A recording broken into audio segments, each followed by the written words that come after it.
Greetings, I am Lies, and I use she, her. And I am Scandal, and I use they, them. And let's play a game together! Oh, I'm sorry. I can see now that was a mistake. Very well. Enough games. No playing games for us. No more games for you bitches. I see. He stops walking and snaps his fingers. Chains shoot out from the floor, wrapping tightly around us. They drag us down to the ground. The more I struggle, the tighter they get. This sounds very familiar. Oh, yes, I think we've been in this situation before. Really, I tried reasoning with you, but I should have known better than to try with mortals. So, question. You have, no patience. You are, for an ancient being, you seem rather short-tempered. Right. I shouldn't have tried. You haven't even really tried to talk to us much. You haven't actually tried. You really stood there one time and went, I'll offer you a bargain. I feel like, stay out of my way, honestly, the ultimate, basically, devil character here for what it seems like they want to go for, potentially, is some level of, I'm going to spend all of my time going, yeah, but what if? Yeah, but how about this thing? I'm the aggressive time waster, basically. I have all the patience in the world, and I keep coming up with 90 million different ridiculous, stupid fucking things to just get in your way and keep, kicking, off your train of thought off somewhere else, and, just By the distracting way, you over and over. If you have ADHD, you will not be able to defeat the devil. If you have executive dysfunction, you will not be able to defeat the devil. If you are insecure and have been gaslit before, you will not be able to defeat the devil. Yes. Okay, mortals. so I'm better than to try with mortals. Shouldn't you also have known better than to try with immortals? Because the Arcana says they also refused you. You might just be bad Sir, at reasoning. Just so you know, you might be bad at everything. But no, I'm perfect. I'm also where in the world did you ever, I'm still just where'd you ever get even an idea like this? I find it to be so fascinating. What makes you so different compared to the rest of the Arcana? We're fine. I want to go over to the world. And they're all what? Him. What's this? What's this? There's people over there. What's this? What's this? They have objects everywhere. You do actually understand basically Jack's sort of crisis of self. But the thing is of course, that he doesn't know how to do it, and he basically pulls off a really aggressive cultural appropriation that is rather brushed over, which I think is really funny. It's amazing. But it's a pretty bad cultural appropriation moment, and I'm just okay, so why did you do this? Really, what? That would honestly... What's your motivation, sir? I need to know. Mortals. You are all so close-minded. Are you saying the immortals are open-minded, the ones who also turned you down?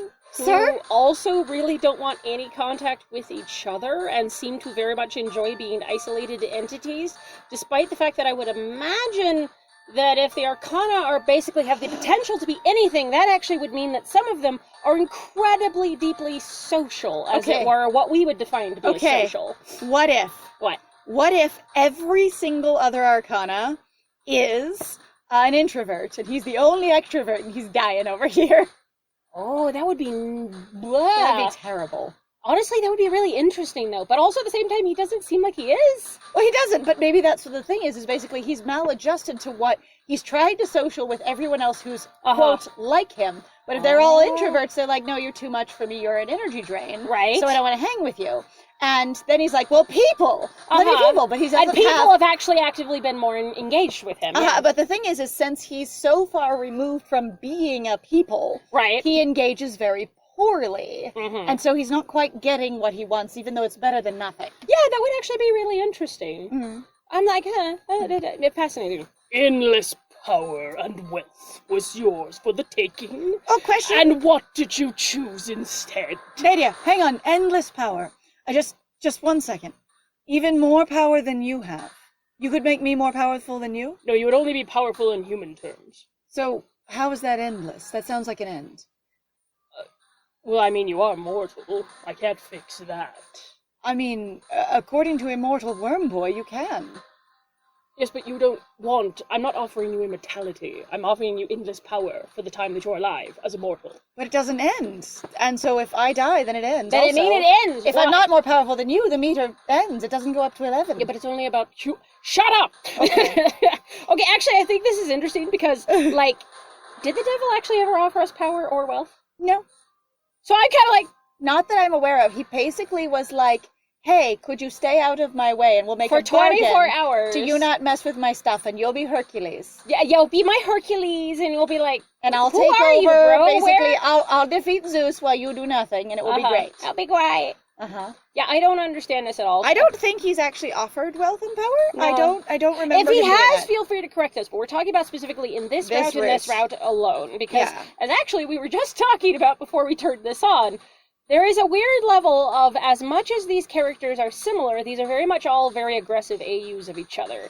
And so in that way, you could argue that there's literally no, quote, canon, and it's... So in case you're not familiar, AU is alternate universe. Yes. And so basically, if you're taking a story and you're writing it, and you have a character from that story, and you want to put them in a different situation, that's an AU, an alternate universe. Yes. And what it feels like with even having just played two routes is that basically there is no canon for who these characters are in a story. Right. What they are is canon sitting on a shelf. This is the profile of Astra, the profile of Nadia, the profile This is of the whoever. chess piece that I can put here. And then each one of these routes was written as a separate AU, where, well, if these things happened to them, they would behave like this. Yeah, exactly. And or if they were the way I write them, because I understand different people wrote the different routes too, to some degree. Like there's at least a little bit of author shuffling. Well, the thing is, as far as I understand, the first few routes were at least written by one person, because it was the two-person team. Initially, and one of them was the writer, and the other one was the author. And then it got to be more the artist, excuse me. Okay. And then as the studio expanded, as it were, when I guess it was bought out, it shifted, and there's a lot more writers now. Okay. Well, what did you choose instead? Well, what did we choose instead? Nadia scowls, straining against her own bonds, because we didn't actually have a reaction to being caught in chains. We just are in chains. We just got pulled down. Well, we tried struggling, and it got tighter. Head held high as she meets the devil's eyes. Because we can strap her to the floor, but we can't strap her head down. Yes. You can chain me to the floor, but you can't put chains around my head. Pecks her head up like a little snake. I love when snakes do that behavior. They're so if you cute. guys actually never seen it before, snakes will actually do this thing where they will basically raise themselves all the way up. But it's specifically a behavior meant to, as far as I understand, help them identify what's in the area. I say it's a looking behavior. It's a looking behavior. And it's really funny. It's uncommon. I say if you know what a sight hound is, as opposed to like a bloodhound or a scent hound, they tend to be very long, tall dogs. Yep. And they stand up on their back legs and they look for things rather than scent them out. Yes. Snakes will do that too. Yes. Occasionally. They'll just lift up and look around over the grass to see what's there. It's really charming. It's so cute. Anyway, I chose my own destiny. Something forever locked to you. But why? Also, wait, what did you choose? I chose my own destiny. Forever locked to you? Wait, my destiny is locked to you? What does that make? Well, I'm also going like, are you saying that I was able to choose and you're never able to choose, or you've already chosen, so therefore your destiny is no longer your own? Like, what are we talking about? As a human, I get to choose my own destiny. As an Arcana, yours is predetermined. Or is it, you can't affect my destiny, it's locked off to you? Like, what are we saying? Yeah, that's what I'm like, what is that? I don't know. I'm sorry, the emotional weight of that just lost me. The devil snarls, reaching out to take Nadia's jaw in his hand. Grabbing the jaw. Okay, but like, she's chained to the floor, flat on the fucking floor. He has to kneel goddamn down, like on his knees, and then reach down to the height of his foot to grab her his chin. hoof, maybe? His hoof. His hoof, sorry. His but also, piece. like, if he's getting that low and he wants her to look him in the eye, he's gotta, like, crouch real hard to get his face at eye level. She's been flattened to the ground. So even with her head chin up, like, she still, if he's close enough to grab her, she still can't eye up very hard. Right. So he gonna have to get his face down real low. I'm just imagining the devil just scooting down on the floor on his hands and knees, holding her chin with one of them, being like, how dare you? Right? You over here going, go Tess. Good. Nice booty. Nice butt, though. She doesn't flinch. But nice butt, though. Yes. Destiny. What a foolish, mortal concept it is. And also, again, so, destiny tends to be a, I don't necessarily want to call it just an exclusively religious thing, but it is a spiritual thing, usually. It's spiritual. So I'd be like, so are you telling me then that Nadia's culture specifically actually believes in destiny? Like, it's kind of like people throwing around the usage of karma. So karma, in the way that it's been, for example, used here in the US and in a lot of places, as far as I understand, has actually been used completely incorrectly. Yes. Karma is talking about the result of multiple lives. So going, what did you do in a previous life to equate to where you are now? Yes. Not a, oh, you did this horrible thing. You cut me off in traffic, and then you got an offender bender, so that's karma. Yeah, no. It's not an immediate thing. It's in a previous life, you were an asshole, so in this life, you're poor. Yeah, or, so in this life, you're a dog. Or I was just saying, it's those kinds of things. Yeah. In a previous life, you were given opportunity, and you were a full bitch about it, so now you're a dog. Yeah, exactly. Mm-hmm. What a foolish mortal concept it is. Still imagining him curled down onto the ground, his face in her face, holding her chin, and just like his little goat tail up in the air. I also find it to be really interesting that you have like a member of the Arcana, which I'm gonna hilariously just sort of look at the tarot here, which has a lot to do actually, as far as I understand. Like, there's a lot of like mysticism around destiny anyway, of going like, here's things that could happen today, this will potentially be your destiny if you're an asshole. You could do a destiny reading kind of thing. You could do it, like, yeah. What are you talking about? Based on what I understand, that's kind of the Arcana's bag after a fashion. Like, again, I would love to know about, like, the cultural implications, the background, the history, like, and again, actually how they truly function. I say these aren't the same as regular tarot cards because they've established that a couple of times. Oh, yeah, no, I know that. You don't do any standard spreads. Which is weird. It seems like we don't do any spreads. You do a card or three. Which is funny. I mean, there is the one card draw or the 3-card draw. Those are very, very basic as far as I understand. But those are different than a spread. Oh, yeah. Or specific readings. But anyway. Yeah, I just like, mortal concept it is. Immortals don't believe in destiny. Oh, what? You struggle for years against your nature. What is our nature? Lying to yourself that you are free. Gardener swings in from somewhere. Yeah, we are struggling against nature. Those goddamn weeds. Corazon, are we having a class question here? What are we talking about caste systems? Yes. What are you talking about, sir? Never realizing how your follies have bound you? Like a destiny? Oh, what's happened is, see, okay, if it is a class discussion, what he's gonna go is, you should have thought of that before you became mortal. Right. So I have a destiny? Then that actually makes it real? And your destiny is to die? Yes. When you get old? You spent your entire life fighting against dying, but you died anyway. How stupid are you?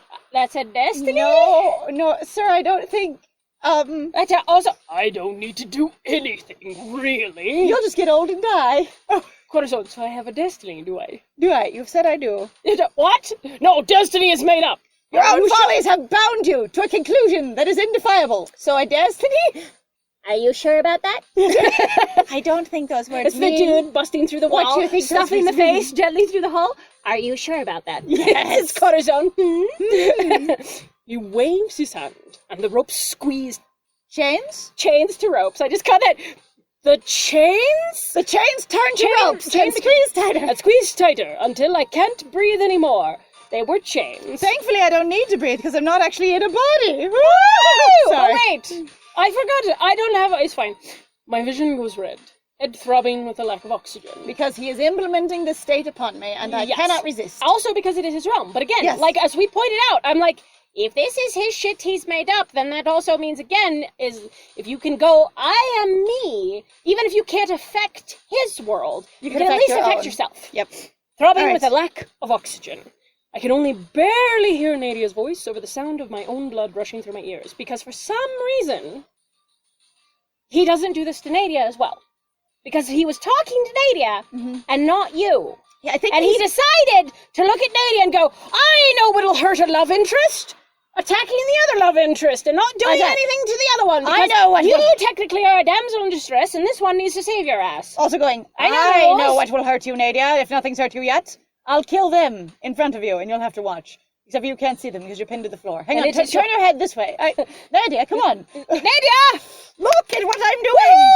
Excuse me! I need this destiny to come... Sorry, but... Corazon, listen to what he's saying. It's a little too late for that, Nadia. You both made your choice. No, that's not what I mean. You're being stupid. Hold on. What? What he's saying. Our own follies bound us. But we're not the same people who started this story. Every step of our journey led us to this place. Changed us. And I know something the devil doesn't. Ooh, I know something you don't know. Doodah! I know something you don't know, devil doodah. Hey! You all fall to your selfish natures eventually. You can't help it. Cortisol, and going like, I feel like you're having dialogue about something that I have little to no part in. I feel like because I'm really just like, why are you talking else? About selfish nature? Why? When have we ever proven that we were, one, selfish? This is the weirdest boss confrontation because he's talking about shit we haven't done. I was gonna say, also, it's like, why is he focusing on, like, selfishness? He sounds like he's talking about, 1, himself, 2, his own priorities, and 3, something we have no context for. If it's supposed to be deep and meaningful, it's like, Mr. Mansplainer, we don't have context for the thing you're talking about, so it means nothing. You're not even telling us what movie you're tearing apart. You're just going off. Which is really weird. I'm like, I have no context. So I'm like, this and whole the weird thing is going really strange. Like when you go, your selfish natures, if it's supposed to be in the writing calling back to any kind of like plot points or foreshadowing or things that have been in this route so far, are we supposed to say that either we or Nadia or other people have been selfish? Hang on. Are you really telling me that we were... Okay, so based on that, let's go with what you were just saying. Okay. And go, are you telling me then that Nadia's entire route is based on choosing to be selfish or not? Maybe that's what he's saying, and that the wrap-up is basically going, it's not, is she open to other people or not, it's, is she selfish or not. I think if you took that is an opinion to go, Nadia was just selfish, and I'm like, no, Julian was selfish, if you not took Nadia. Right, but if you're reading it that way, like, because you can read literature in many different ways. Yeah. If you take it and you read it that way, of going, he's going, you'll fall to your selfish nature eventually, and you look at that and go, is that a thematic element that's been in this story the entire time? And then you go, we've had these choices that seem to go 2 very different directions when we were interacting with Nadia, as my friend has discussed at great length. Right. And one of them seemed to be antisocial, and one seemed to be pro-social. Right. But if instead it was supposed to be the one that is less involved with people is considered to be selfish and self-serving. Wouldn't it be more considered to be like you-social? If you help me, I help you kind of thing? Well, is that what you-sociality is? I'm not sure. I don't even know. know. I'm sorry, let me look it up. But basically, like, I've been accused in the past of being completely selfish when I did something to take care of myself, or when I didn't choose to join a group that I wasn't interested in. They're going, like, basically, you would give of yourself to this thing if you weren't selfish. But, like, self-care isn't selfish. Not being social isn't specifically selfish. All introverts aren't specifically selfish. But the thing is we've been identifying, is she emotionally available and open to other people? Is she able to be part of a community or group or not? And if they're saying that dichotomy wasn't, is she able to be emotionally available and open and make connections or not, it's selfish or not, that's a really interesting take. Okay, so eusociality, for those of you who don't know, and so this is from the including Wikipedia, including my friend, is the highest level of organization of sociality, as defined by the following characteristics. Cooperative brood care, including care of offspring from other individuals, overlapping generation within a colony of adults, a division of labor into reproductive and non-reproductive groups, a division of labor creates specialized behavioral groups within an animal society, which are sometimes referred to as castes. Eusociality is distinguished from all other social systems because individuals of at least one caste usually lose the ability to perform at least one behavior characteristic of individuals in another caste. Because they're divided so hard. Mm-hmm. And I'm like, is that what we're talking about? Maybe, I don't know. But the thing is like, if they're saying that this has been a theme throughout, it suggests that they think, that the writer thinks that being emotionally unavailable is selfish. Mm-hmm. As opposed to, like, as an introvert myself, that feels derogatory. And I don't know if that's what they were meaning to say, but given that this is the wrap-up arc of the monologue of the final villain, that sounds like, let's pull your themes together if we're doing connective story writing, which is what they have been doing so far, of we're going to bring up the same things over and over again, which is why we've talked about Nadia's journey seems often repetitive, of going, oh my god, people like me, oh my god, people like me, and then going, that kind of thing, and going, oh my god, it is okay to let people care about me, oh my god. Right. And she has the same cycles over and over again. So they're doing, repeating, and continually developing themes. So if he's wrapping them together, that's what it's saying. Which is interesting. Yeah, because I like, and that's fine, because I wouldn't qualify a lot of those choices as selfish at all. Mm-hmm. I just thought a lot of it was basically disconnect. Because to call some of those things selfish is to go, you have to have an awareness, and it's well, it's like if we pick a specific choice, going like, we can do this on our own, or we should ask for help. Right. Like that is like one of a lot of them were basically that, but there's one that was exactly that, right? No, I know that, but if we're saying we can do this on our own is selfish somehow, it's interesting to try and interpret it that way. Well, that's also interesting too, because that's such a hard-line dichotomy, because that can be very untrue. Sometimes it is it's not selfish, it's actually just self-awareness of going like, hey, no one else is qualified to do this, we have to do this alone. Or, it can be lack of awareness of going, it didn't occur to me that we could ask anyone ever, so I didn't come up with the idea. And sometimes, for some people, they literally put something on someone else because that's how they're selfish, so I don't have to do it. Of course we're going to ask other people to do it, because I don't want to do it. Yep. Like the fact that only pulling away from people instead of obsessively, leaning on everyone else is considered to be highly selfish is really weird to my brain. Anyway.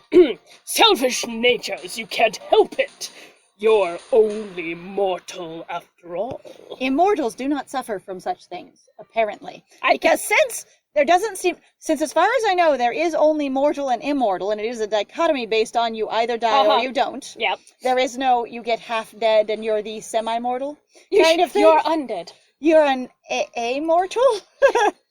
Amorality. No, wait, different thing. Yeah, so anyway. Also, I think eusocial is not entirely accurate here, but this is really... Do you ever stop talking? Or you're wrong. Like, you're at this point, you want to shut up. Is not defensive. Corazon has just been getting a butt shot for a while and not being able to breathe, and is like, do you ever stop talking? Okay, so you're dying from lack of oxygen based on your perception. Yes. And you're squeezed so tightly you can't breathe, but you can say 5 words in a row. Hell fuck yeah, I'm powerful. Do you ever stop talking? You've been dying, your lungs burning, bursting to breathe in. And then what you do is you take the last bit of air that is in you and you exhale it in spite. I was about to say, spite is a great motivator. Yes. Yes. You do seem to love the sound of your own voice. You also, there's plenty of people who pick to do, quote, good things. They pick to have that experience of, we're cooperating, we're helping each other because they are fucking selfish. Because they don't want to carry the workload by themselves. Because they'd like other people to be sad, too. Is that really what Nadia's route was supposed to be about? Were we saying that when we met her, she was deeply selfish? This abused, and she was abused according to the narrative, traumatized, lacking memory, lacking a lot of actually, at least social skill, or basically, connection. Previously deprived of agency in much of her life. Yep. And we're going, you're selfish because you didn't want to let your sisters engage in your life. Your siblings. Your siblings. Your siblings. What? There's vocalization. There isn't. I think they were here last time, and I liked it last time, I think, too. Your own voice. Voice goes off in the background. It's him. He did his own arrangement. He did. He's like, he has multiple clones of himself sitting there, singing with slightly different colored tabards. Theme music. Yep. Excuse me? Look at your eyes. That's fascinating. Bold words from ones about to meet their demise. Looks at it. Yeah, but your font isn't. Burn. It's quite tiring, since you keep holding my neck up. Oh, I mean my chin. Especially when you're so wrong. Nadia's right. Maybe when I started this journey, he would have been right. He would have been the one who was originally correct. He would have been right, but now it's Nadia. Now it's just awkward grammar. Right. When you've already said right, no, don't flow as well. I clear my throat, raising my head to look the devil right in the eyes. Well, thankfully, his head fucking choking to death. Thankfully, even though he has imposed upon you the sensory and psychological experience of choking to death and dying of suffocation, it's not actually killing you because you have enough awareness to just keep going through the horrible experience rather than have it end you, since it's not real. But he's still got his face way down the fuck on the floor, right in front of Nadia's eyes, and you go, ahem, devil! And he turns his head gently towards you, crouched down, rolled completely in half, head hanging below his knees. What? So you're calling him a devil loaf? Pretty much. He has loafed like a cat. Except for the one hand holding Nadia. This is going to be ridiculous. Before Nadia, I was trapped. I didn't know who I was. Wait, what? I didn't care. I did know who I was. I was a fashionista. I was a powerful magician. I was on my way to learning more things and an incredible seamstress. I'm very fashionable. I was gliding aimlessly through life. Yeah, you were. But it's not like that anymore. I have friends. I have someone I love. Because I've never loved or had friends before this moment. And that's... Living with Astra, I had no friends or people that I loved. Knowing the bread seller, ever going out, having customers come to my store, I never made a single social connection with anyone. But now... Because I have love. That means I now have... Wait, what? And that's more than you'll ever have. Oh, Devil, you're never going to have friends or love. I'm so sorry for you. Oh, boo. Why, boo-hoo. Boo-hoo. Love. Love! How disappointing, Corazon. I expected more from you. Aye. Corazon, I really don't know how one thing has to do with the other. Like, what? You expected more than love from me? I don't love you, sir. Sir. Sir. Whoa. You have a nice ass, but I would not tap it. Whoa. Whoa. There is no such thing as love.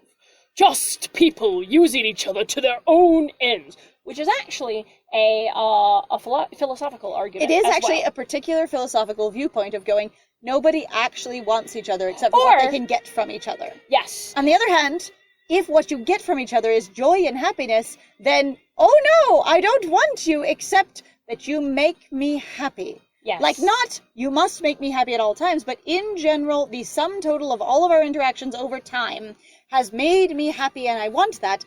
There's nothing wrong with that. So it's an interpretation. It's basically just spinning something negatively that can be taken many different ways, such as when someone goes, you're so predictable, and you say, I'm very reliable. It's the same thing. Yeah, it's the same guy. It's also one of those things where you go, yeah, that's called compromise, jackass, because we have to live together. Like, that's what you do in society. No, it's you being selfish. No. Also, it's me trying to survive under capitalism. Yeah, you're right. I have a partner that makes money more than I do by myself because the two of us together make more money, so we're more comfortable. You know, you just want that money. You mean I want more safety and comfort and survival and survival potential and freedom in my life? You know what? So do they. Yeah, fuck you. And I offer some of that to them, and they offer some of that to me. You know what? Since those things don't seem to be basic human rights in the culture we're in, we do strive for them through each other. Sir. Asshole. To their own ends. How about your end, sir? Well, now who's being rude? Is he still holding her face as he's yelling all this? That's fine with me. It's okay. I'm just imagining. I think it'd be really funny. You know how some of the Krampuses are drawn with basically they're just curled down. Hunched. They're basically hunched into like a half circle almost, and their head's basically at ankle height. Yeah. That's how I picture him, except for like maybe knees and then hunched like that, holding her face, looking back and forth between the two of you. Honestly, I think it could look kind of unnerving. Oh, it could look really unnerving. Because also, like, I always got the impression that while the Devil Arcana is not necessarily the tallest of all the Arcana, when he does stand up, it is one of those things where you go, whoa. It's a little imposing. It's imposing. I also think it's really funny, though, because I'm just like, this is just an entertaining thing. You walk into this room, and then the powerhouse in the center of his realm is just curled down, scooping his head back and forth between you to make eye contact while you're down on the floor. I mean, honestly, that could also be really unnerving. Again, it could make you really uncomfortable, but it's also kind of funny. Because the thing is usually, like, also when a lot of people go, you're standing straight, you're trying to basically be either taller than me or more imposing. Now that you're curled down, you could say symbolically or thematically, we are equals, or I have just realized how low you are and how much you are able to tear me apart. Because you are, in some ways, are so much more of an animal, something that, because I am actually a person, because I've been so focused on what people are, I forgot that you are also something else. Right. Right? Now who's being rude? I catch Nadia's eyes, and she winks at me. A single length of rope, is already falling from her body. The rope chain. The chain rope. I can feel my own chains loosening too. They were just rope for a scene. You know, somebody, when they were editing the movie, they thought that they would have chains. Then somebody said they should try the scene with rope. And then when they were editing it together, one of the best takes was rope, but they wanted the chains in the end. So it's just editing, you know, it's okay. Yeah, it's fine. Your ignorance is showing, Devil. Thousands of years and you haven't changed. Haven't learned. As far as actually I can tell, it's the devil who's changed the most out of everyone. And that's actually, like, we've talked about it before, though, going, like, it does seem like the devil has almost become deeply detached from everyone else.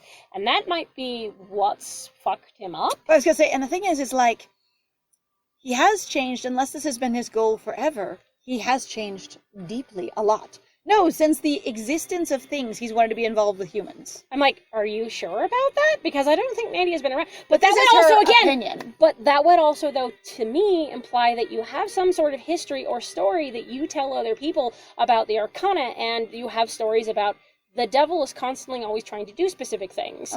So you'd be like, yeah, you haven't changed for thousands of years. Us, hang on, lore, where? Come back. Because, you know, in our culture, when we talk about the devil, we know he is constant and always the same and this pain in the ass.